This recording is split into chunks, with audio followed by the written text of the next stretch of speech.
ಸ್ನೇಹಿತರೆ ನಮಸ್ತೆ. ನಾನಿವಾಗ ಯುರೋಪ್ ಕಂಟ್ರಿಯಲ್ಲಿರುವಂಥ ಪಿಸಾ ಅನ್ನುವ ಜಾಗದಲ್ಲಿದ್ದೀನಿ. ಈ ಪಿಸಾದಲ್ಲಿ ಒಂದು ಟಿಲ್ಟ್ ಟವರ್ ಇದೆ. ಇದನ್ನು ಸರಿಸುಮಾರು 800 ವರ್ಷಗಳ ಹಿಂದೆ ಕಟ್ಟಿದ್ದಾರೆ.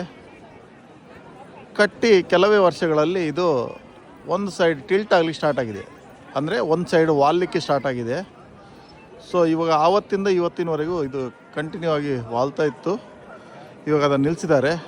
ಅಮೆರಿಕದ ಇಂಜಿನಿಯರ್ಸ್ಗಳು ಬಂದು ಅದನ್ನು ಟಿಲ್ಟ್ ಆಗೋದನ್ನು ನಿಲ್ಲಿಸಿದ್ದಾರೆ.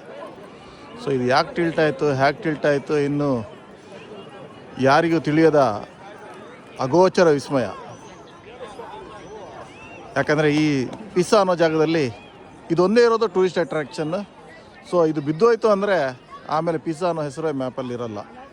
ಸೊ ಇವಾಗ ಏನು ಪಿಸಾ ಅಂತ ಹೆಸರು ಫೇಮಸ್ ಆಗ್ತಾಯಿದೆ ಯುರೋಪ್ ಕಂಟ್ರಿಯಲ್ಲಿ ಅಥವಾ ಯುರೋಪ್ ಟ್ರಾವೆಲರ್ಸ್ ಮಧ್ಯೆ, ಅದಕ್ಕೆ ಕಾರಣ ಈ ಪಿಸಾ ಅನ್ನುವ ಟಿಲ್ಟ್ ಟವರ್. ಅಗೋಚರ, ವಿಸ್ಮಯ ಮತ್ತು ಅದ್ಭುತ. ಅದೇ ದೇವರ ಮಹಿಮೆ ಎದುರು ಅಸಾಧ್ಯವಾದದ್ದು ಯಾವುದಿಲ್ಲ ಅನ್ನೋದಕ್ಕೆ ಇದೇ ಒಂದು ರೀಸನ್. ಎಲ್ಲವೂ ಸಾಧ್ಯ. ಇದನ್ನು ನೋಡ್ತಾ ಇದ್ದೀರಲ್ವ, ಇದನ್ನು ನೋಡಿ ನಾನೀಗ ಝೂಮ್ ಮಾಡ್ತಾ ಇದ್ದೀನಿ. ನೋಡಿ ಹತ್ತಿರ ನೋಡಿ, ಇಲ್ಲಿ ಮೇಲ್ಗಡೆವರೆಗೂ ಹೋಗ್ಲಿಕ್ಕಾಗುತ್ತೆ. ಒಂದೊಂದು ಸ್ಲಾಟಲ್ಲಿ ಒಬ್ಬೊಬ್ಬರು 20 ಜನರು ಬಿಡ್ತಾ ಇದ್ದಾರೆ ಮೇಲ್ಗಡೆ ಹೋಗ್ಲಿಕ್ಕೆ ಅವಕಾಶ ಇದೆ. ಬಟ್ ಯಾವಾಗ ಬೀಳುತ್ತೆ ಏನಂತ ಗೊತ್ತಿಲ್ಲ. ಸೊ ಬೀಳೋದು ಬೇಡ. ಸೊ ಇನ್ನೂ ಮುಂದಿನ ಜನಾಂಗ ನೋಡಲಿ ಅಂತ ನಮ್ಮ ಆಸೆ. ಥ್ಯಾಂಕ್ ಯು, ಧನ್ಯವಾದಗಳು.